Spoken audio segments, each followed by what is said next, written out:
Bienvenue, mesdames et messieurs, dans Perfect Actu de ce lundi 21 août.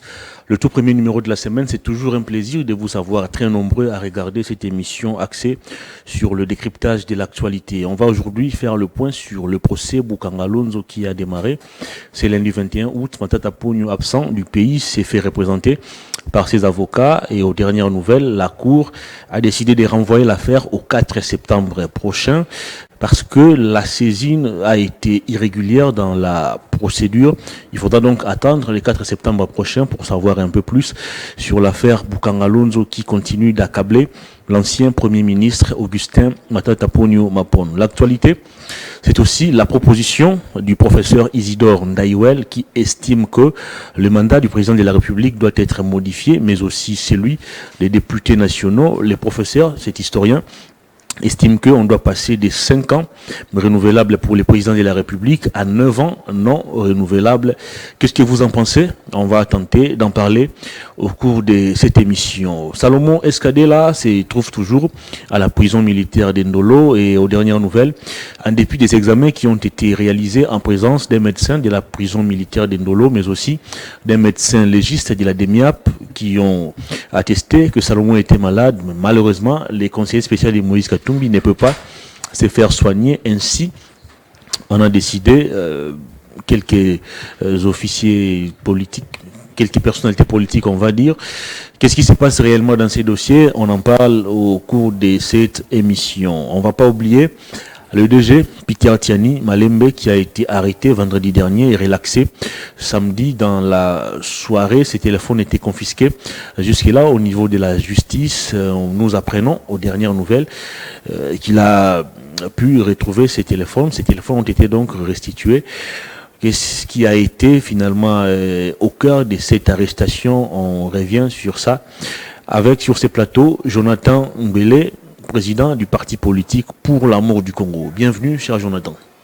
Bien, merci de l'invitation et surtout de ces privilèges que vous témoignez à notre modeste personne.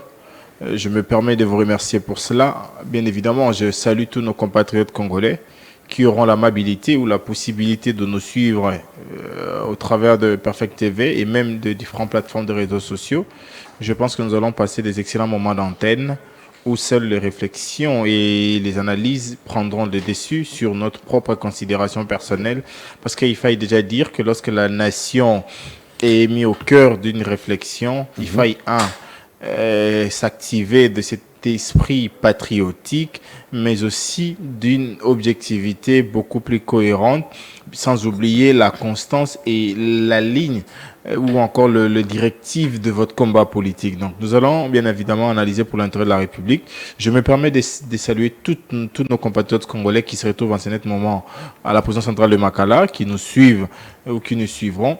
Courage à vous. Sachez que lorsque nous aurions installé la meilleure de gouvernance par des élections crédibles et transparentes, nous tâcherons de me faire en sorte que le maison d'arrêt ne puisse pas se transformer en cimetière. Nous allons faire en sorte que les conditions de détention puissent être améliorées et que seul le droit puisse primer sur ceux qui auront châtié ou titillé d'une manière ou d'une autre la loi, mais évidemment à respecter le droit garanti aux particuliers aussi. Là, je salue plus particulièrement mon aîné Milingano Barnabé, Moukebaï Kosoïg Michel et Jean-Marc Kabunda Kaboun. Belle chemise, cravate très bien ajustée. Concordance des couleurs respectée. Bon, bien évidemment, il faut dire que la nation peut de fois nous mettre en état de mieux faire pour apparaître, mais aussi l'apparence doit être accompagnée de ce que vous vivez en réalité. On peut bien s'habiller, mais lorsque du fond de son cœur on est triste, des fois on ne regarde pas qu'on est bien habillé. L'essentiel c'est de trouver la paix, trouver les solutions aux problèmes. Mais j'accepte vos compliments, merci. Plus de peur que de mal, Peter Tiani, arrêté vendredi dernier, a été relaxé samedi dans la soirée. Ses téléphones étaient confisqués au niveau de la justice parce qu'il était reproché à ces journalistes et directeur général de Perfect Télévision d'avoir alerté ou annoncé bien avant l'enlèvement des chérubins au Kende avant que cela ne puisse se concrétiser. D'ailleurs, il faut rappeler les faits. Tout est parti d'une vidéo réalisée par, entre guillemets, un avocat proche d'un parti politique au pouvoir, c'est lui qui a lancé, qui a tiré ce qu'il qualifie ou ce qu'il a qualifié des sonnettes d'alarme. Selon lui, c'est Peter Tiani qui avait tweeté à 14 heures pour annoncer l'enlèvement des chérubins au Kende, alors que différents rapports font savoir que c'est vers 16 heures que chérubin a été enlevé et finalement Peter a été arrêté. Entendu sur cette affaire, il a donné ses moyens de défense et samedi, il a été relaxé. Vous, comme juriste, vous faites quelle lecture de toute cette procédure, de son arrestation à sa libération à la confiscation de ses téléphones pour être scruté?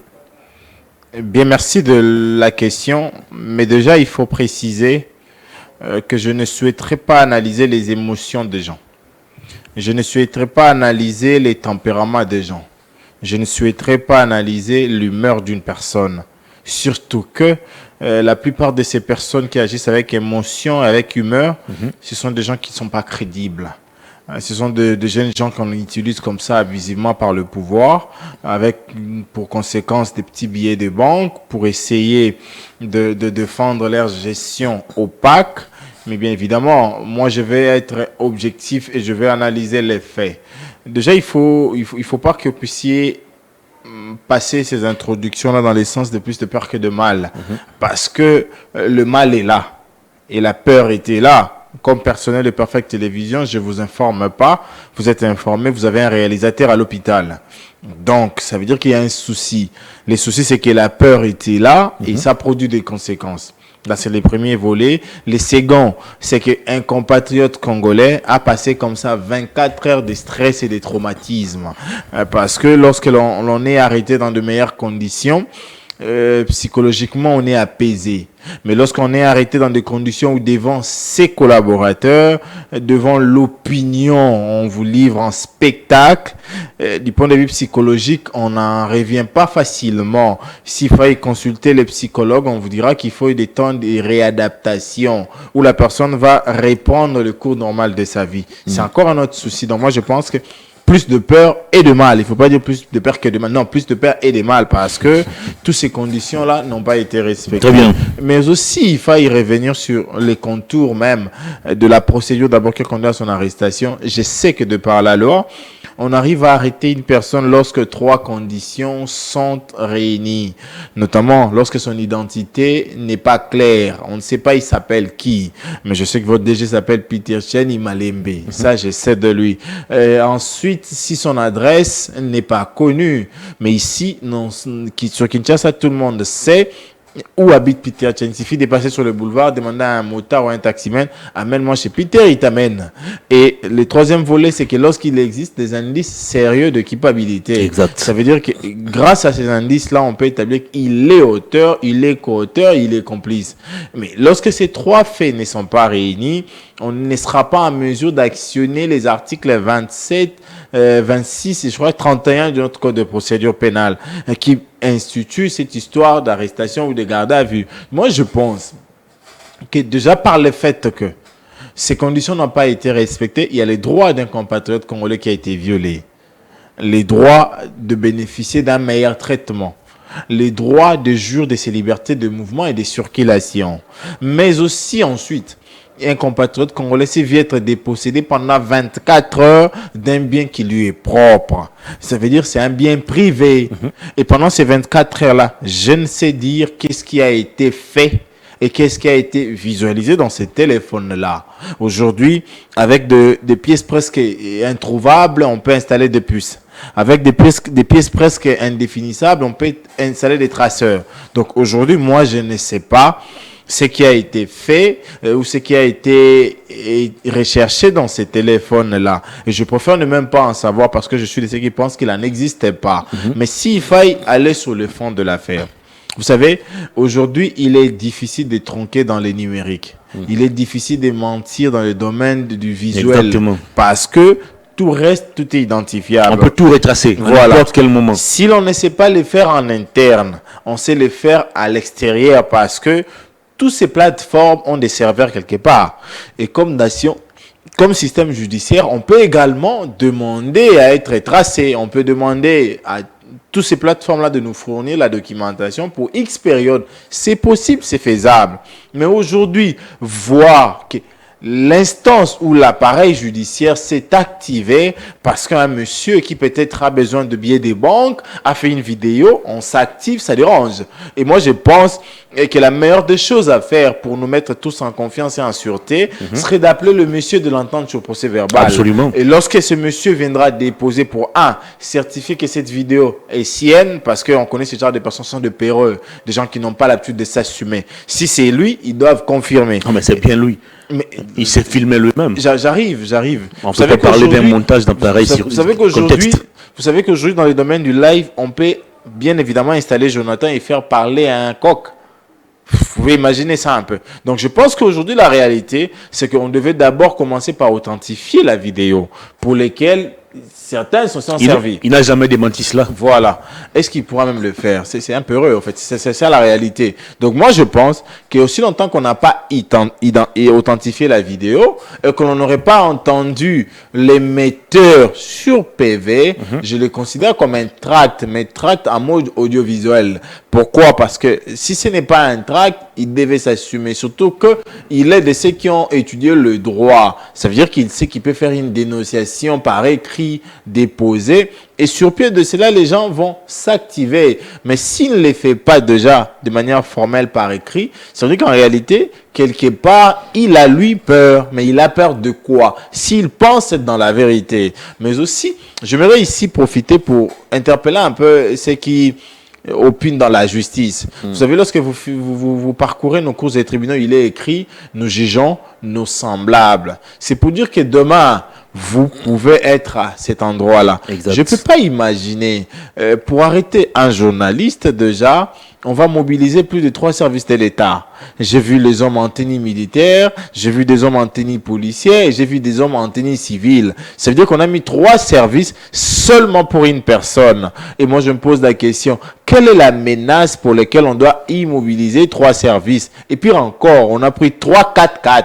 Ça veut dire qu'en réalité, l'objectif n'était pas seulement de prendre pitié. L'objectif était de s'aimer la terreur, de s'aimer la peur auprès de ses collaborateurs pour que soit nous assistions après son arrestation à des démissions ou même à des personnes qui vont être obligées de se résigner. À des débauchages, vous pensez? Non.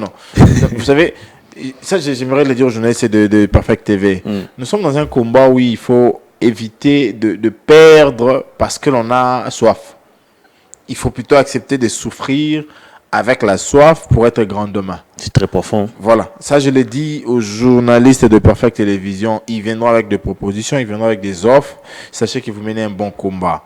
Votre combat, c'est la presse. Votre combat, c'est les écrits, c'est les journaux, c'est les papiers. Très bien. Restez-y et je crois que la victoire n'est pas loin d'arriver. Parce que généralement, lorsqu'on arrive proche de la victoire, c'est là où nous avons des dégâts collatéraux, notamment les violations massives des droits de l'homme. Le Bureau conjoint des droits de l'homme l'a relevé également, qu'aujourd'hui, les rapports est là, on utilise des services de l'État pour orchestrer les violations massives des libertés fondamentales. Parce qu'aujourd'hui, il a été prouvé que les 79% des violations sont opérées par les hommes en uniforme. Là, c'est pas moi, c'est le Bureau conjoint des Nations Unies qui l'a dit.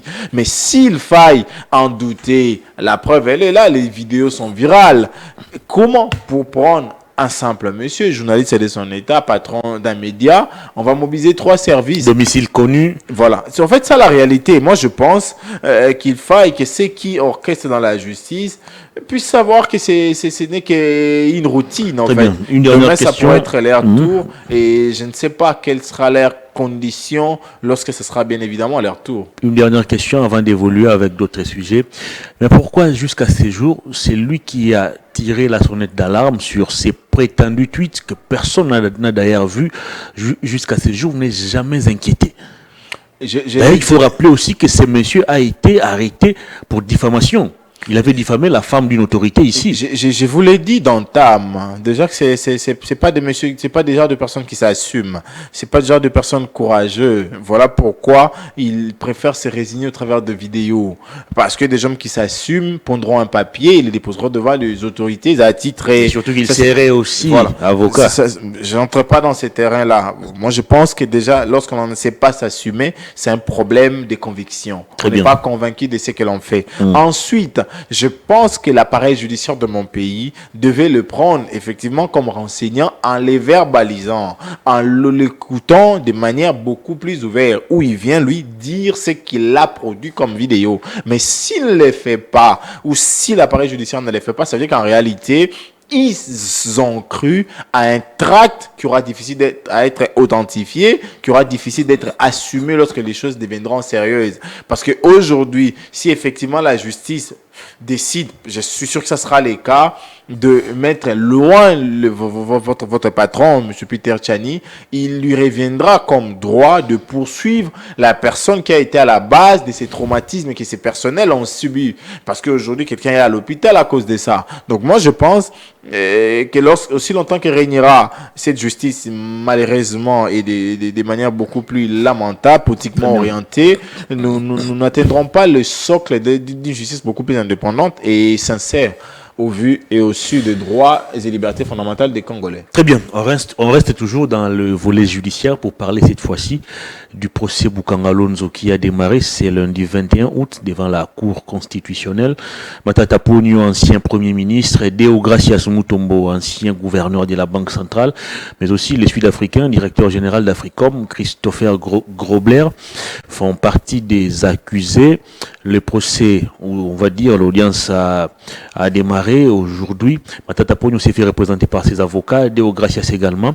Et aux dernières nouvelles, nous apprenons que l'affaire est renvoyée au 4 septembre prochain. Il y a eu une procédure d'irrégularité dans la saisine. Est-ce qu'on peut constater un tel raté au niveau de la plus haute juridiction du pays? Vous savez, ce sont des choses qui arrivent. Mais l'on ne peut pas les concéder à ces niveaux-là. Pourquoi? Parce que, bien évidemment, la question de la saisine, c'est la question capitale. Parce que c'est où le juge vous dit que je peux ou je ne peux pas procéder. Ça veut dire continuer avec l'instruction ou débuter avec l'instruction. Mais bien évidemment, comme le dit cet adage français, qu'il n'y a jamais eu de crime parfait. Les criminels prennent toujours le soin de laisser des petits déchets qui vous permettra bien évidemment de remonter à lui. Exact. Lorsque l'on veut faire des choses avec beaucoup de précipitation, ce sont ces genres de ratés qui restent. Ce sont ces genres de ratés qui sont constatables. Pourquoi? Parce que lorsque l'on veut mieux faire, on prend les soins du moindre détail. Lorsque l'on veut correctement faire les choses, on observe les tout. On passe au crible, comme on dit, pour ne pas donner à suspicion. Parce qu'aujourd'hui, si déjà au niveau de la saisine, il y a un souci, ça veut dire que le fond ou encore l'évolution présage des soucis dans l'avenir. Parce qu'il faut le dire, dans TAM, on s'est donné l'image que sera la suite ou l'image que réserve la suite. Mais si dans TAM, ce sont des images telles que la non-saisine, faute de la régularité de la saisine, c'est un souci majeur. Mais lorsqu'il faille analyser, j'ai tenté d'échanger le week-end avec un compatriote, bien évidemment, lorsque j'ai reçu votre thématique, il m'a dit, mais est-ce que vous savez que dans le monde, on parle des désarrêts Matata Ponyo? Je lui ai dit, mais pourquoi vous l'avez dit? Il dit, ouais, je viens de chez moi, là. Bien évidemment, c'est comme ça qu'on aborde la question. On dit, Matata a des arrêts au niveau de votre cours. J'ai dit, déjà, il faut dire que ces désarrêts-là, nous-mêmes, compatriotes congolais, nous avons mal au cœur lorsqu'on parle de cela, parce que ce sont des arrêts qui ne nous vont pas en bien. Comment on peut expliquer qu'à moins de 2 ans, à moins même d'une année, 2 positions distinctes totalement contradictoires sont données. Et le mal, c'est que d'une part, on voit un scientifique qui les donne avec beaucoup d'objectivité, avec beaucoup plus de lucidité dans la science, mais de l'autre côté, on sait se questionner sur les motivations même de cet arrêt-là. Mais moi, je pense que le vrai débat sera au niveau de fond. Parce que au fond, je suis convaincu, comme beaucoup, qu'il y a un souci. Le souci, c'est le souci de la responsabilité. Parce que je ne sais pas depuis quand un Premier ministre est devenu ordonnateur principal de la République. Je sais qu'au travers de différentes lois des finances, depuis 1993, nous avons décidé, nous, la République, que l'ordonnateur principal soit le ministre des Finances et que lui décide de son délégué. Mais aujourd'hui, si on doit poursuivre le premier Matata Ponyo, je me pose la question, on le poursuit parce qu'il a lancé la pierre pour le projet, ou simplement parce qu'il était Premier ministre en ces temps-là, ou parce que il était de la famille présidentielle, ou encore de la famille politique de l'ancien chef d'État. Sur fait, là, C'était un projet du gouvernement et c'est lui qui en répond. Non. Le gouvernement a deux projets, mais qui sont gérés par des secteurs. Vous n'allez pas me dire que les questions des sinistres, telles que nous avons vu un ministre a écrit, là, je crois que c'est le ministre des Affaires sociales, il faille que M. Lukonde réponde là-bas. Je dis non, c'est ces ministres-là qui répondent parce que les fonds sont mis à sa disposition. Déjà, pour ce projet-là, c'est lui qui a demandé et le gouvernement, là, simplement qui a pris acte pour ordonner. Et l'ordonnateur, c'est les ministres de Finances. Et c'est là le grand problème. Est-ce le premier Matata Ponyo, à l'époque, était ordonnateur principal? C'est la première des questions. Est-ce qu'il était chargé de suivre les programmes? C'est la deuxième des questions. Troisièmement, quelle a été la part de contribution de l'État congolais? C'est en fait ça la réalité, parce que c'était un partenariat public-privé. Exact. Et aussi longtemps qu'on aura difficile à répondre à ces trois majeures questions, nous aurons difficile à évoluer. Matata lui-même a été clair que ce projet n'a jamais été géré par la primature. Et c'est pourquoi je vous ai dit ici. Et pourquoi on se focalise plus sur lui? Vous savez, aujourd'hui dans l'opposition, l'opinion se rend compte que c'est là où on retrouve des crèmes en même de mieux faire pour redresser le pays. Nous avons plusieurs potentiels candidats président de la République et je ne vois pas un sur qui on peut émettre des doutes sérieux de compétences. J'en vois pas. Et au vu de toutes ces performances, les candidats de l'opposition commencent à déranger. Tantôt, c'est la traque au niveau de la justice. Tantôt, ce sont des violences, des violences physiques contre certaines personnes. Et troisièmement, ce sont peut-être des contraintes en exil. Et moi, je pense qu'aujourd'hui, Matata Ponyo, un peu comme bon nombre d'opposants, n'est que victime de son intention de candidater. On parle quand même de plus de 200 millions de dollars qui ont été volatilisés. Est-ce que vous savez que moi également, je souhaite voir clair? On doit s'éclipser derrière sa candidature à la présidentielle pour qu'on puisse oublier facilement 200 millions de dollars. Vous savez, je ne souhaite pas que l'on oublie. Parce que c'est mon argent. J'ai payé l'impôt, on m'a portionné dans mes taxes pour que l'État puisse avoir cette somme-là. Donc, j'ai le droit également de voir clair. Mais je me questionne sur le fait que l'homme qui est aujourd'hui victime de ces accusations n'a commencé que lorsqu'il a décidé de candidater. C'est en fait ça la réalité. Lorsqu'il a exprimé ses intentions d'être candidat. Parce qu'avant, en 2019, on n'a jamais entendu parler de cela. Même avant d'aller en Covid en 2020, on n'a jamais entendu parler de cela. C'est en 2021, lorsqu'il lance son parti, lorsqu'il présente ses ambitions, que tout commence. Et là, révèle un peu ce que l'opinion sait déjà, que l'objectif, c'est d'éliminer les candidats présidentiels. Il représente quelle menace pour Félix Tshisekedi, par exemple? Vous savez, je n'aime pas trop parler des gens, mais je serai obligé de le dire peut-être ici. Vous savez, si nous allons aux élections, si et seulement s'il y aura élection, je ne vois pas un candidat sérieux de l'Union sacrée qui fera face à tous les candidats de l'opposition. Il n'y a qu'un seul candidat du côté de l'Union sacrée, il s'appelle Félix Tshisekedi. Je le redis encore, je ne vois pas un candidat sérieux qui viendrait du camp au pouvoir qui peut faire face à nos candidats. Particulièrement les candidats de ma plateforme politique qui est le président Martin Fayulu. Je n'en vois pas. Mais si par hasard, il s'hasarde à nous présenter le citoyen Antoine qui déjà souffre d'un bilan défendable, il aura difficile à recueillir même le 1%. Parce que ses compatriotes congolais aujourd'hui qui sont victimes de tous ceux que lui a semblé mettre en place comme politique de gouvernance, qui a conduit à l'occupation des notaires, qui a conduit à plusieurs cas de décès de nos compatriotes congolais, qui a conduit à des impayements, qui a conduit à la réduction du niveau de vie de notre population. Je ne vois pas ces compatriotes congolais qui formeront les 1% du suffrage électoral qui iront voter pour lui. Sauf ceux qui seront peut-être gérés par des officines. C'est pour qui les pères ou les mères bénéficient de la gouvernance actuelle. Mais les compatriotes congolais qui sont victimes de sa mauvaise gestion n'iront pas les voter. Et de tous nos candidats potentiellement éligibles, je ne vois pas un avec qui M. Antoine peut faire face.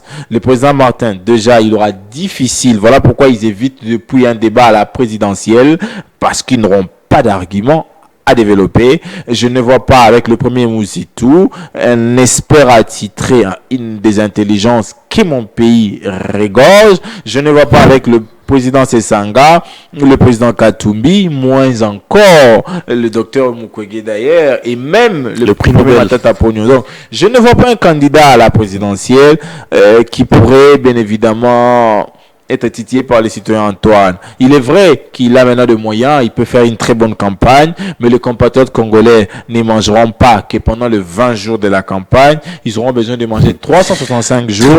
Et en pensant et réfléchissant sur l'avenir de 365 jours x 5, ils ne commettront pas ces risques-là de donner des suffrages à ce monsieur qui n'a pas travaillé pour l'intérêt du pays. Très bien. Affaire renvoyée au 4 septembre, procédure irrégulière dans la saisine. Alors, à quoi faudra-t-il s'attendre le 4 septembre prochain? Déjà, il faut dire que nous aurons un procès beaucoup plus expéditif. Un procès qui ira vite et qui produira beaucoup de dégâts. Je ne suis pas prophète de malheur, mais je sais lire et je sais voir, comme le dit Faye, au-delà de l'Himalaya. Et ça, je l'ai vu aujourd'hui. Les procès ont commencé avec un plus grand retard. Un plus grand retard. Annoncé pour 10 heures, je pense. Voilà. Mais les procès ont finalement démarré vers 14h ou 15h. Je reviens avec un plus grand retard. Pourtant, ce sont des Bon, ils faits... attendaient la RTNC peut-être pour la retransmission en direct. Pourtant, ce sont des faits que nous reprochons à d'autres instances. Je ne pouvais pas imaginer qu'à ce niveau-là, on puisse également faire le reproche du temps. Moi, je ne pensais pas. De deux, c'est à ce niveau-là où on retrouve des expérimentés. Mais lorsque des petits actes arrivent à se commettre au niveau de la saisine, là encore, c'est un autre souci. Et lorsque j'observe les tempéraments et même les dires de personnes dans la salle, il y a un souci. Il y a d'abord la passion. Il y a deux, et cette manque d'objectivité. Et trois, il y a la rigueur qui devient excessive. Pourtant, dans un procès surtout pénal, l'accusé ou comme le ministère public devait être traité sur un même pied d'égalité pour qu'à la fin, la justice ou le tribunal ou la cour donne sa position. Très bien. Voilà pourquoi dans les droits anglo-saxons, on parle de la comment on appelle ça, du non-découvert du juge avant. Très Donc bien. tu ne peux pas, pendant le procès, savoir que ce juge va me condamner ou pas. Pourquoi? Parce que ces gens-là ont cette habitude-là plutôt de mener les débats sans que vous sentiez qu'ils ont une tendance. Mais lorsque l'on observera, je ne suis pas prophète de malheur, lorsqu'on observera les débats dans son élan, beaucoup de Congolais me donneront raison. Vous pensez que la messe est déjà dite pour Matata Ponyo? La messe est déjà dite. Un peu comme l'avait dit Vital lors du procès 100 jours. Mais la messe est dite pour plusieurs compatriotes congolais. Je vous prends les cas Kabound. Partout, les jeunes gens communiquent à l'art de l'Union sacrée qui sera condamné. Pourtant, ils ne sont pas dans la rédaction du jugement, mais ils sont plutôt auprès de leurs autorités qui analysent aussi. qui vont politiquement orienter la décision. Pour le Mourad Moukeba également, ils s'en sont recélés parce qu'il est opposant, parce qu'il est proche d'un candidat présidentiable. Voilà pourquoi son dossier, pour plus de 2 mois, la Cour ne s'est pas statuée, la Cour ne s'est pas rendre un arrêt. Pourquoi? Parce que c'est Moukeba. Donc moi, je pense qu'aujourd'hui, je ne peux qu'encourager le premier Matata Ponyo à mieux défendre sa cause, à mieux donner le meilleur de lui-même, en dépit du fait que nous savons et nous maîtrisons que son sort est déjà scellé parce que le camp au pouvoir ne souhaite pas le voir challenger. Très bien. Salomon Escadela, toujours maintenu au niveau de la prison militaire de Ndolo. Il a été examiné en présence d'un médecin de cette même prison, mais aussi d'un médecin légiste de la DEMIAP. Il a été constaté et approuvé même qu'il était malade, mais malheureusement, il lui est interdit de se faire soigner. Est-ce que dans un État qui se dit des droits, peut-on refuser à une personne, à un prévenu, soit-il, les droits de se faire soigner? Ma question est celle de savoir qui va être bénéficiaire d'un procès contre un mort? Qui? Personne. Est-ce qu'on va même juger un mort? Voilà. Personne ne pourra en être bénéficiaire. Alors, pourquoi ne pas permettre à la personne de se faire soigner et de revenir défendre sa cause? Pourquoi? Parce que les cas jurisprudentiels sont légion. Malheureusement, une fois de plus, elles sont beaucoup plus opérationnalisées que pour ceux qui sont proches du pouvoir. le fait pour lesquels monsieur François Beyer Tom était poursuivi, je ne sais pas s'il est encore, ce sont des faits d'une extrême gravité. Mais parce que la santé n'a pas de prix, parce que le droit à la vie est constitutionnellement garanti et protégé par plusieurs instruments internationaux et même nationaux, la liberté provisoire lui a été accordée. Et il a été même évacué voilà, à Paris. Il a même été évacué, bien que moi, je n'ai pas vu cet avion médical qui est parti avec lui. Ça, c'est un autre dossier. Et ensuite, nous avons vu les cas de M. Bisselele, qui également a bénéficié de cette libération provisoire pour obligation de se faire soigner. Et moi, je pose la question, pourquoi pas donner également à M. Salomon? Pourquoi? Parce que c'est un compatriote congolais. Il a droit également à ce que sa vie soit préservée. Mais on dit non, on ne va pas les lui accorder. On ne lui permet pas de se soigner. En dépit du fait que, comme vous l'avez relevé, il a été attesté par des médecins qu'il est effectivement souffrant, et pas un seul, plusieurs, parce que effectivement la formation ou l'établissement qui le reçoit avait constaté cela et il lui a soumis à certains examens qui attestent qu'il a des soucis de santé. Pourquoi ne pas le lui donner? Parce que simplement il est proche de Katumbi, ou parce qu'il est un opposant politique, ou encore parce qu'il n'a jamais été en odeur de sainteté avec le pouvoir. Donc moi je pense que ce sont des faits qu'il faille vraiment dénoncer avec la plus grande des énergies et appeler à beaucoup plus de responsabilités. Voilà pourquoi j'insiste que ceux qui ont la charge d'administrer la justice tiennent compte du fait qu'ils jugent leurs semblables. Demain ou après-demain, ça peut être leur tour. Et j'aimerais pas me mettre à leur place lorsque ce sera leur tour. Parce que simplement, ils auront à répondre de leurs faits. Et il faut le dire aussi, personne ne payera au paradis, personne ne payera en enfer. Nous allons tous payer ici parce qu'il est effectivement dit que l'homme ne récolte que ce qu'il aura sémé. Et toujours dans les dossiers Salomon, il faut rappeler ici que l'accusation principale pour laquelle il a été arrêté, jeté à la démiap et puis transféré à Ndolo a été élaguée au niveau du ministère public. Il a été accusé pour avoir détenu de manière illégale un pistolet. On a été tous surpris le jour de l'ouverture du procès d'apprendre que Salomon est cette fois-ci poursuivi pour sa complicité ou son rapprochement avec les rebelles M23 et quelques officiers de l'armée rwandaise. Comment expliquez-vous à ces jours, bon, je ne sais pas, d'abord une question, est-ce que c'est possible que les accusations puissent changer le long du déroulement du procès? Oui, c'est de bonne loi. Parce que la personne qui qualifie ne fait qu'une proposition. C'est les OPJ et le ministère public également en fait encore une proposition. Ce qui fait que même au niveau du tribunal ou de la cour, on peut encore changer. C'est très possible. Mais je note ici que tous ces changements ont un but.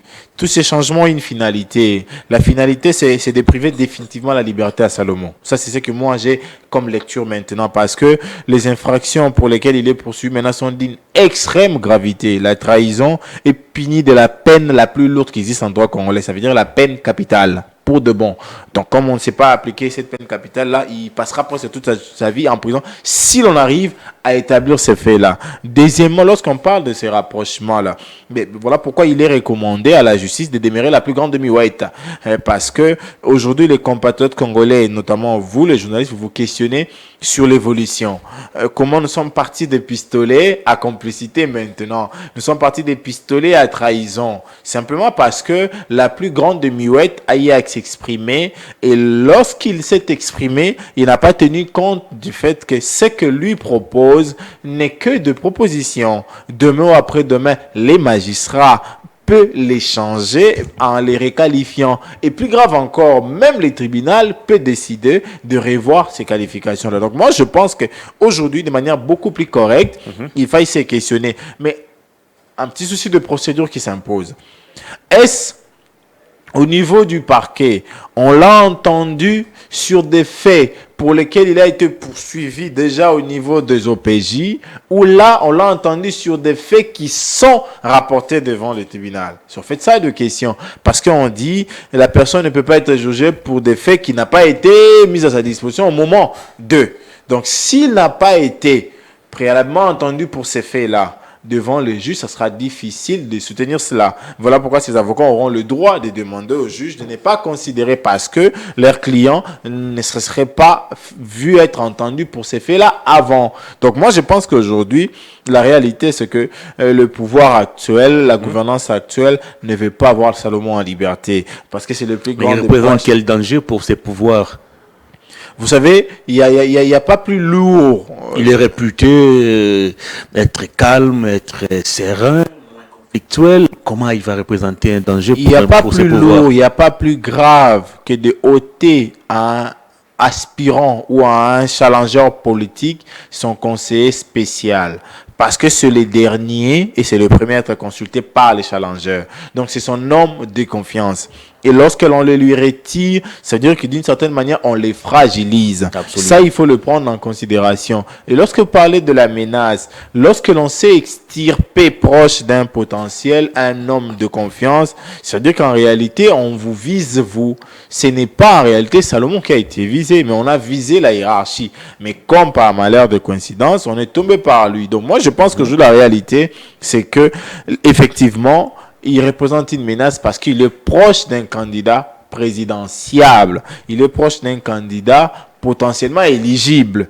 Donc, il faille poser des actes qui seront à même de soit l'intimider ou de l'impressionner. Parce qu'il faut dire, mine de rien, on peut comme ça comptabiliser plus de 4 proches collaborateurs de M. Katumbi qui se sont vus être inquiétés ou qui sont inquiétés.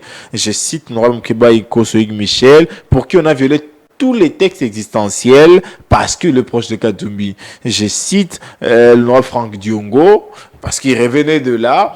Je cite Salomon Kadela. Je cite notre jeune compatriote qui est contraint à l'exil maintenant. Donc c'est comme ça de tas de Daniel cas. Safou qui est aussi en cavale. Voilà. Il y a comme ça beaucoup de cas pour lesquels des compatriotes congolais sont obligés de tout faire pour que finalement M. Antoine quitte la gouvernance de notre pays. Je vous ai posé cette question la semaine dernière, je pense. À quel moment on peut décider de contraindre quelqu'un de rester en prison? Est-ce avant de réunir les éléments de preuve pour lesquels la personne est accusée ou après avoir réuni les éléments de preuve? Parce que lors de l'ouverture de ces procès, le ministère public a surpris tout le monde en demandant à la Cour de reporter ou de suspendre puis de renvoyer plus tard l'affaire parce que ces accusations selon lesquelles Salomon serait proche des officiers rwandais ou des rebelles M23 n'avaient pratiquement pas un soubassement. Et je crois avoir répondu à votre question. L'on est en mesure de poursuivre quelqu'un que lorsque l'on a assez d'éléments pouvant asseoir cette accusation-là. Et on est en mesure de contraindre quelqu'un à demeurer en prison lorsque l'on sabote son dossier. Je prends le cas de Nora Mukeba Ikoso. Son dossier bénéficie aujourd'hui d'un sabotage. Pourquoi? Parce que il est dit que la procédure devant la Cour constitutionnelle, lorsque vous introduisez une requête, la Cour statue en déant un mois. Nous sommes à plus de 2 mois. Il n'y a toujours pas d'arrêt. Et plus grave encore, les dossiers qui sont venus postérieurs à Nora Mukeba ont des arrêts à ces jours. Je me poserai la question, ce n'est pas une façon de lui imposer la prison? Parce que, comme compatriote congolais, il a droit à ce que sa cause soit entendue, cela dans un bref délai, Exact. comme le veut la Constitution. Mais lorsque l'on ne veut pas tout faire pour que vous puissiez connaître votre sort avant, ça veut dire qu'en réalité, votre dossier est dans les oubliettes. Comme on dit, classé au tiroir. Voilà pourquoi nous militons à ce que ces dossiers puissent sortir. Lorsqu'on veut contraindre quelqu'un à rester en prison également, on tue le principe de la célérité. Parce qu'il est dit qu'en droit pénal, un procès pénal bénéficie d'une célérité. Et dans Lingala, on dit mbang, mbang. Faudrait que ça suive son cours normal pour que la personne soit fixée de manière définitive sur son sort. Mais si l'on ne sait pas, activer la célérité, c'est-à-dire qu'en réalité, on voudra que la personne reste en prison. Et il semblerait même que plusieurs sources confirment cela, que l'objectif c'est de punir le roi Mukebai. Pourquoi? Parce que il se maintient dans sa position d'opposant politique. Il veut pas rejoindre les camps de ceux qui soutiennent abusivement M. Antoine. Il est constant. Est-ce que pour ça on doit faire la prison? Laissez-moi finir. Allez-y. Il est constant dans son combat politique. Tous ces faits-là regroupés font en sorte que l'on ne veut pas à ce que l'honorable Moukébaï recouvre la liberté. Et si on ne veut pas que l'honorable Moukébaï recouvre la liberté, c'est parce qu'en réalité, on veut l'empêcher de mener et de continuer son combat pour le peuple. Parce que c'est parmi les rares des députés provinciaux de notre province, Kinshasa surtout, qui se sont démarqués dans cette législature. Parce qu'il faut dire, il y en a 48. On enlève les 4 chefs coutumiers cooptés, il en reste 44. S'il faut parler des initiatives parlementaires, s'il faut parler des contrôles, s'il faut parler de l'imposition ou de sa position dans l'opinion, Moukeba, il reste les favoris. D'ailleurs, aujourd'hui, tout le monde lui donne raison. À voir tout ce qui s'est passé entre Ngobila et Godempoui, la gestion de la ville, les projets qu'on sort, tout le monde donne raison à Mike Moukébaï. Vous savez, à un certain moment, je me dis, je me félicite moi-même parce que de mon parcours politique, j'ai pris l'habitude de côtoyer des gens qui aiment ces pays, comme le fait le président Martin, comme le fait le roi Moukébaï, parce que effectivement, il est parmi ceux qui ont vu les dangers qui guettaient la vie de Kinshasa avec l'avènement de la gouvernance au niveau de la ville d'abord et même la gestion de l'institution provinciale. Très bien. Et beaucoup de Congolais se commémorent encore toutes ces dénonciations, toutes ces révélations qui, jadis, ont fait de lui la cible principal de ses collègues, parce qu'il faut dire, ils étaient tous à l'unanimité d'accord que l'honorable Moukébaï ne soit pas là. Voilà pourquoi, pour une première... Levée des immunités, privation des émoluments. Voilà. Alors que les textes et même le droit ne cautionnent pratiquement pas ces violations-là. Les salaires ont un caractère alimentaire. Et quelle est cette motivation qui voudra à ce qu'on prive quelqu'un de son salaire pendant une année? Vous voulez qu'il vive comment? Il n'a jamais récupéré cela. Donc c'est en fait ça les points sur lesquels ont tablé tous ces détracteurs pour le contraindre à changer d'opinion. Très bien. Malheureusement pour eux, c'est un homme de conviction, c'est un homme vraiment beaucoup plus déterminé dans son combat et nous l'encourageons. Très bien. On termine l'émission avec cette dernière thématique, cette proposition du professeur Isidore Ndayoel, historien des formations. Il estime qu'on doit passer des 5 ans, des mandats pour les présidents de la République renouvelables à 9 ans, un seul mandat. Et les députés nationaux, on doit prolonger leur mandat de 7 ans, je pense, renouvelable une seule fois. Comment vous analysez à ce jour cette proposition de ces grands intellectuels? J'ai suivi un document là, un documentaire s'il faut l'appeler comme ça, Gérard Depardieu qui disait le mal avec l'intellectuel, c'est qu'il ne s'est pas posé de problème au moment voulu et dans des conditions appropriées. J'ai beaucoup de respect et d'estime pour le professeur Ndayoel parce que c'est parmi la crème de mon pays. Absolument. Mais je suis déçu et écœuré d'observer que le professeur n'a attendu pondre sa réflexion qu'à 4 mois de la présidentielle. Beaucoup nous diront que ce n'est pas interdit de réfléchir à 4 mois, oui, mais l'impact sur l'opinion... Quelle est l'opportunité même de cette proposition? Elle sera beaucoup plus fâcheuse parce que l'opinion pense et confirmera la thèse selon laquelle il y a déjà des messes noires qui sont dites sur la question du mandat présidentiel. Là, c'est vraiment ce que nous avons déjà alerté, nous continuons à alerter. Et lorsque le prof vient réagir, c'est effectivement pour nous dire, effectivement, nous réfléchissons sur comment demeurer le plus longtemps au pouvoir. Et ça, nous ne sommes pas prêts à l'accepter. Deuxièmement, la question de l'opportunité. Nous avons une constitution référendaire. Une constitution que le peuple a votée. Donc ça veut dire que moi et vous, pas le chef de de base, parce qu'ils ont été nus à la rue pour refuser cette constitution, nous avons décidé à ce que nous puissions avoir les mandats présidentiels pour 5 ans et qui peuvent être renouvelés une seule fois. Mais lorsque nous l'avons fait, c'est effectivement après plusieurs réflexions. Nous nous sommes dit, à 5 ans, on peut poser des jalons d'un programme pour le finaliser à un second mandat. C'était ce que nous nous étions dit, principalement à Sun City, parce qu'à Sun City, c'est là où nous avons pondu les réflexions sur notre lendemain. Et ensuite, on s'était dit que lorsque l'on finit avec la présidentielle, vous pouvez être là comme mémoire de la nation. Allez-y être sénateur à vie, nous allons vous consulter de temps en temps. Mais aujourd'hui, lorsque les professeurs nous demandent d'aller à 9 ans non renouvelables, ça veut dire qu'en réalité, nous allons vers une tendance où la personne va se dire, je n'ai que faire d'un deuxième mandat parce que je n'ai qu'un seul qui va m'amener là jusqu'à 9 ans. Et lorsque l'on n'est pas en mesure déjà de cristalliser par de meilleures politiques de gestion ces 5 premières années, vous êtes sûr qu'à 9 ans, on pourra mieux faire. Je suis pas totalement d'accord. Mais je pense que le professeur, comme scientifique, il peut opiner, il a le droit. Mais la question de mandat présidentiel, c'est un peu parmi les dispositions verrouillées de notre Constitution. Exactement. Même. Nous avons verrouillé les dispositions intangibles de la Constitution. Lorsque le professeur souhaite à ce que nous puissions déverrouiller ces dispositions-là, je suis en même de dire aujourd'hui comme politique que le professeur a mis la science des côtés. Le professeur a mis la politique à l'avant-plan. Et ça, c'est déplorable pour un scientifique de son rang, respecté tant au niveau national qu'international. Pour qui joue le prof? Pour quelle tendance voudrait jouer le prof? Ce sont là toutes des questions pour lesquelles aujourd'hui les scientifiques se mettent à réfléchir. Et moi, je parie que les conclusions de ces scientifiques porteront sûrement et certainement un discrédit sur la notoriété du prof. Est-ce que la réussite d'un programme ou d'une action gouvernementale dépend de la longévité au pouvoir, ou vous pensez que la réussite d'un mandat ou d'un programme, c'est plus question du sérieux et de la volonté qu'on met dans tout ce que nous faisons? Vous savez, j'aime bien cet homme. Lui, c'est Nicolas Sarkozy qui a dit la compétence n'a pas besoin d'heures pour se prouver. En 1 seconde, on peut prouver qu'on est compétent. Il va plus loin, il donne un exemple. Il dit, de par ma signature, les gens peuvent savoir si je suis compétent par les choix de personnes que je mets dans mon entourage. Donc, en réalité, on n'a même pas besoin de plusieurs années pour mieux faire. Mais on a besoin de temps nécessaire pour poser des jalons. Je vous prends les cas. Aujourd'hui, Macky Sall, le président du Sénégal, qui décide de ne pas se représenter. Il a fait ses 2 mandats, il veut bien partir.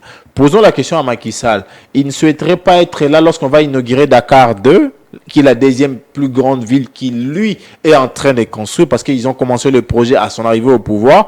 Mais malheureusement, le projet n'est pas fini pendant qu'il est là. Il est obligé de le laisser. Exactement. Deux le projet métro de Dakar. Est-ce qu'il n'est pas obligé, lui, d'être là comme président lorsqu'on va l'inaugurer? Les projets de stades, des stades qu'il est en train de construire. Donc, il laisse comme ça plusieurs projets qui, bien évidemment, pouvaient motiver sa détermination à rester. Mais considérant le fait qu'ils sont de fonctions étatiques et pour lesquelles on n'est pas censé s'accrocher à vie, il va laisser les succès, l'honneur, les privilèges va être dévolu à qui? À son prédécesseur. Parce que c'est lui qui va inaugurer Dakar 2, c'est lui qui va inaugurer les deux stades, c'est lui qui va inaugurer tout le projet phare que Macky Sall laisse. Mais moi, je pense qu'aujourd'hui, il faille que nous nous servions de ces exemples-là. Les compétents n'ont pas besoin de plusieurs années. Ils ont besoin de quelques temps pour faire les nécessaires et grâce à ces nécessaires-là, propulser un développement pour l'avenir. Est-ce qu'il n'y a-t-il pas un lien entre la réflexion du professeur Isidore Ndaïwel et les travaux de la table ronde sur l'état des sièges, parce que vous les connaissez d'ailleurs mieux que moi, que sous état des sièges, on ne peut pas modifier la Constitution. Est-ce qu'il n'y a pas mariage entre ces deux faits? Il y a table ronde, peut-être on va lever l'état des sièges, mais lors de la rentrée parlementaire, on va peut-être aussi soumettre cette question au débat, sachant aussi ce qui se passe autour de nous. Au niveau de la RCA, on venait aussi de modifier la Constitution par référendum. Et cette fois-ci, on autorise au président de la République de faire autant de mandats qu'il souhaite. Au Rwanda, ici en face, Kagame a un mandat qui couvre jusqu'en 2034. Chez Sassou, mêmement. Est-ce que ce n'est pas dans l'optique de pousser les gens à s'accrocher de plus en plus au pouvoir? Déjà, il faut dire que le vrai problème n'est pas de s'accrocher, mais de voir comment on est entré. Parce que ceux qui entrent par des voies démocratiques acceptent de partir par des voies démocratiques. Mais ceux qui entrent par des voies ou des moyens rétors ont difficile à partir. Parce qu'ils savent qu'ils auront à répondre de leurs entrées. Nous le disons ici, avec RDCA, il y a un deal électoral. Le président Macron l'a dit et il n'a pas été contredit. Des compromis à l'africaine. Et lorsque vous donnez l'exemple de la RCA, imaginez et essayer de dire aux Congolais les conditions qui a ramené à Archange au pouvoir. Donc, il devait se battre d'abord pour chasser de façon dont nous les connaissons son prédécesseur pour s'installer. Donc, maintenant, là, il joue la carte de sa protection, de sa survie. Et même pour le reste, le président Sassou, lorsqu'il est revenu, vous savez comment est-ce qu'il est revenu au pouvoir la dernière fois? Exact. Pour M. Kagame, vous savez également comment il est venu. Donc, moi, je pense que pour tous ces gens-là, ils ont difficile à partir connaissant les conditions de leur arrivée. Je vous prends les cas beaucoup plus simples d'ailleurs. Bon, bien que les gens vont commenter, mais je le prends. La France. Nicolas Sarkozy arrive dans les conditions que nous connaissons. Il n'a pas résigné à ne pas briguer un deuxième mandat. François Hollande également, il entre par les moyens démocratiques. Il ne s'est pas résigné à appliquer un deuxième mandat. Obama est venu, il a fait ses deux mandats, il est parti. C'est fait ça la réalité. Au niveau africain, je crois, il y a un président, voilà, le président namibien, son nom m'échappe. Il est venu, il a fait son temps, il est parti. C'est fait ça la réalité. Mais lorsque l'on vient par des moyens rétors, les compromis à l'africain, le putsch, les coups d'État et tout, on ne sait plus s'en débarrasser, on ne sait plus partir. Parce que si je pars aujourd'hui, mais la proposition ne vient pas de ceux qui seraient bénéficiaires de tout ce que vous évoquez. Non, moi je vous ai dit. C'est un scientifique qui a décidé de prendre une réflexion. J'ai posé une question. Et je crois que ceux qui suivent et analysent du point de vue scientifique vont pas me contenir là-dessus. Qui orchestre ou qui est à la base de la réflexion scientifique du professeur Ndaïwel? Ah, mais c'est lui-même, c'est un intellectuel avéré. Non, nous sommes Il n'a pas besoin d'être motivé par qui que ce soit pour réfléchir. Nous sommes politiques. La proposition pouvait venir en janvier 2024, après les élections, nous serons d'accord. La proposition pouvait venir en janvier 2022, nous serons d'accord. Mais la proposition arrive à 4 mois des élections, où il ne reste qu'une seule session parlementaire. Vous pouvez imaginer les retombées, vous pouvez imaginer les conséquences. Donc moi, je l'ai dit et je suis peut-être en train de ne pas me tromper. Il serait possible que des officines politiques, principalement celles du camp au pouvoir, puissent boutiquer cette histoire. Parlons un peu de l'homme, le professeur Isidore Ndaïwel, qui a tenu les comités laïcs de coordination vers les années 2016-2017, pendant la fin du mandat de Joseph Kabila. Mais c'est le même qui a poussé les Congolais à dire non à un glissement. Il a été opposé au fait que Joseph Kabila ne puisse bénéficier, ne fût-ce que d'une seule année de plus au pouvoir. Mais comment expliquez-vous que le même professeur puisse revenir cette fois-ci pour nous parler de la modification de la Constitution avec des mandats très élastiques? Le politique congolais est le seul à souffrir de l'inconstance dans ses prises de position. Le politique congolais est le seul à ne voir que ses intérêts. Je pose la question au professeur Ndaïwel, question directe si vous le voulez comme ça. Allez-y. Qu'est-ce qui a changé de l'ère sous Kabila avant son départ que de l'ère M. Tshisekedi? Est-ce que les violations de droits de l'homme ont-elles cessé? Je dis non, monsieur le professeur, parce qu'il y a un rapport du Bureau conjoint des Nations Unies. Est-ce que la misère de la population a-t-elle connu un changement ou une amélioration? Je dis non, parce que aujourd'hui, les compatriotes congolais plaire et ne subissent que les affres d'une mauvaise gouvernance. Est-ce que aujourd'hui la situation sécuritaire s'est vu être améliorée? Je dis non. Mais pourquoi le même combat n'est pas pérennisé? C'est fait ça la réalité. Moi, je l'ai toujours dit. C'est possible d'être député en venant de l'opposition et continuer dans l'opposition et faire un mandat et puis partir. Peut-être. Pourquoi? Parce que les combats politiques doivent être le fruit d'une conviction. Mais lorsque l'on considère un combat comme une opportunité, ça veut dire qu'on se perd. Je l'ai combattu pour que ceux qui vont venir puissent me récupérer, que je me retrouve. On perd la ligne alors qu'on peut rester constant et évoluer dans la constance des années après années et avoir ce que l'on pourra récolter. Je vous prends le cas de l'activiste Aung San Suu Kyi. Toute sa vie, il n'a été que militant et militante de son combat qui est le bien-être de sa population. Et bien évidemment, à l'intérieur du pays, il a subi les affres d'une répression qui ne sait pas dire son nom. Mais au niveau mondial, il est reconnu parce que c'est un prix Nobel. Vous comprenez un peu, c'est au fait ça la réalité. Aujourd'hui, on peut mieux faire en restant constant dans son combat et en demeurant dans le respect de ses lignes directives. Donc, le professeur aujourd'hui souffre également de ces mous-là qui gèrent un peu depuis plusieurs années les compatriotes congolais. Dans la science, il est très bon. J'ai eu le temps de lire ses écrits. C'est vraiment quelqu'un de fin parfait, s'il faut le dire comme ça. Mais lorsque les propositions tombent comme ça, on sait mieux ouvrir l'œil politique, utiliser la loupe politicienne pour savoir qu'effectivement, certaines officines politiques, principalement ceux de la mouvance au pouvoir, seraient derrière. Le professeur Isidore Ndaïwel a été dans le comité des Congolais qui ont accompagné le mandat du président de la République quand il a été désigné président de l'Union africaine. Est-ce que vous pensez qu'au regard de cette récompense, le président bénéficie aujourd'hui de certains avantages qui le poussent à réfléchir ainsi? Je l'ai dit autrement. La réalité aujourd'hui, c'est que on est obligé de prendre certaines positions pour assurer son lendemain. Pourtant, sous d'autres cieux, on peut bien rester dans sa position et avoir un lendemain rassuré. C'est en fait ça la réalité. Donc, il peut bien avoir été dans cette équipe-là. Mais est-ce que le fait d'être dans cette équipe où il a travaillé comme intellectuel, il a été là, il a bénéficié de ses prestations, on l'a payé peut-être à la fin aussi, qu'il doit automatiquement penser qu'on doit toucher aux dispositions intangibles de la Constitution? J'ai dit non. Il peut bien travailler avec eux, mais à la fin, leur dire non. Nous avons vu ça avec Macron, qui a été avec le président Hollande, mais il lui a dit à la fin non, et il est resté dans ses positions. C'est en fait ça la réalité. Donc, on perd de plus en plus de crèmes dans la constance pour avoir des médiocres dans l'instabilité. Aujourd'hui, dans la jeunesse, on ne sait pas comptabiliser 3 jeunes qui restent constants dans leur combat politique depuis 2000. Je peux prendre 2000 à ces jours. Tu vas voir, il a peut-être 3, 4 changements à répéter de position dans l'intervalle de 10 ans. J'ai même été sur un plateau de télé avec un qu'on appelle Foumou, je ne sais quoi d'autre. Je lui ai posé la question. Foumou, c'est qui? Je ne sais pas, c'est comme ça qu'on l'appelle. Je lui ai posé la question, dans 5 ans, on peut te catégoriser comment? FCC, Union Sacrée, opposition et Union Sacrée encore. Et finalement, il a craqué, il a dit qu'il ne fera plus de débat avec moi.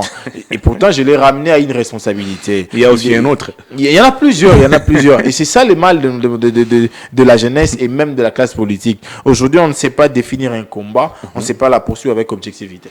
On termine l'émission par cette dernière question, cher Jonathan. Est-ce que les Congolais doivent-ils continuer à vous faire confiance, vous acteurs politiques, vous de la société civile? Vers la fin du mandat, la fin du deuxième mandat de Joseph Kabila, le CLC en avant, avec ce même professeur Ndaïwel, vous avez poussé les Congolais à dire non au glissement. Kabila part, Tshisekedi au pouvoir, il récupère les professeurs Ndaïwel et aujourd'hui les discours changent. Plusieurs fois, les opposants ont aussi déçu les Congolais. Ils vont pousser ces derniers à descendre sur terrain, lutter, marcher contre un régime, et dès que les choses changent pour eux-mêmes et leurs familles, ils oublient les mêmes Congolais qu'ils ont appelés à des manifestations. Est-ce que les Congolais doivent-ils continuer à vous faire confiance, vous acteurs politiques, vous intellectuels congolais? Je n'aimerais pas parler des autres parce que je ne sais pas quelles sont les motivations qui les ont amenés en politique. Mais je parle de moi et je parle de ma famille politique parce que j'ai eu le temps de parler avec chacun d'entre eux. L'amour patrie et seulement l'amour excessif patrie et l'amour pour notre peuple nous caractérise. Je pense que moi, personnellement, je demanderai aux Congolais de me faire confiance. Je demanderai aux Congolais de faire confiance au président Martin. Je demanderai aux Congolais de faire confiance aux acteurs de l'opposition que moi je défends. Pourquoi? Parce que je crois en leur combat politique. Je crois en leur vision pour ces Congos. Je crois également à un lendemain meilleur. Il est vrai que comme compatriotes congolais, nous avons sensibilisé jusqu'à obtenir l'adhésion massive de notre population pour les combats de changement, les combats de barrer la route à ceux qui conseillaient abusivement M. Kabila, l'ancien président, à aller vers un glissement. Mais si aujourd'hui, ceux qui jadis ont pris les devants de la scène pour ces opérations-là, se retrouvent aujourd'hui à être résignés soit à leur propre silence ou à travailler activement pour la gouvernance actuelle. C'est-à-dire qu'en réalité, c'était des opportunistes. Ce n'étaient pas des gens qui avaient les combats du Congo. Et ils ne portaient nullement ce combat à cœur. Sinon, l'on aurait dû voir ces gens-là pérenniser ces combats même après le départ de M. Kabila. Parce que les objectifs pour lesquels nous avons été très sévères envers le pouvoir de M. Kabila n'ont pas changé. L'amélioration de conditions de vie, je l'ai dit dans le temps, ça n'a pas changé. L'insécurité n'a jamais pris fin. Le social non plus. L'emploi, l'accès à l'eau potable, l'accès aux meilleures conditions. Tous ces mots n'ont jamais trouvé des solutions. Pourquoi arrêter les combats? Très bien, on va terminer l'émission. Mais qui sera bénéficiaire de cette proposition? Si ça arrivait à être peut-être accepté au niveau du Parlement. Je l'ai dit ici. La proposition arrive maintenant parce qu'il y a des idées, il y a des cartes derrière. Comme toujours, il n'y a pas quelqu'un qui modifie pour ne pas s'étaler. Il part de Lyon. Donc, s'il modifie maintenant, il vous jettera l'ainsi selon lesquels ces mandats-là ne comptera pas. Ouais. Ou ça sera une nouvelle condition pour laquelle tout le monde peut compétir. Et il se fera le privilège d'être là en entame. Mais moi, j'ai dit, et je mets en garde, c'est de l'union sacrée. Nous n'allons pas nous laisser faire. Mais le prof n'est pas de l'union sacrée. Mais agir en ces temps ici, par telle initiative, lui donne la connotation union sacrée. Agir comme ça, c'est une provocation vers les lions tranquilles. Très bien. Les lions tranquilles que le peuple, qui ne fait qu'observer pour le moment, mais sous peu, il utilisera son article 64 et cela partira d'une révolution intellectuelle. Jonathan Mbele, merci de votre disponibilité. Merci à vous également. Fin de cette émission. Grand merci à toute l'équipe technique. Grand merci à vous aussi, fidèles téléspectateurs et internautes de Perfect Télévision. Retrouvez cette émission en rediffusion à 23h15. Vous allez les trouver aussi en relais au niveau des Nyota Télévision et des autres télévisions partenaires. Au revoir. D'ici là, portez-vous bien.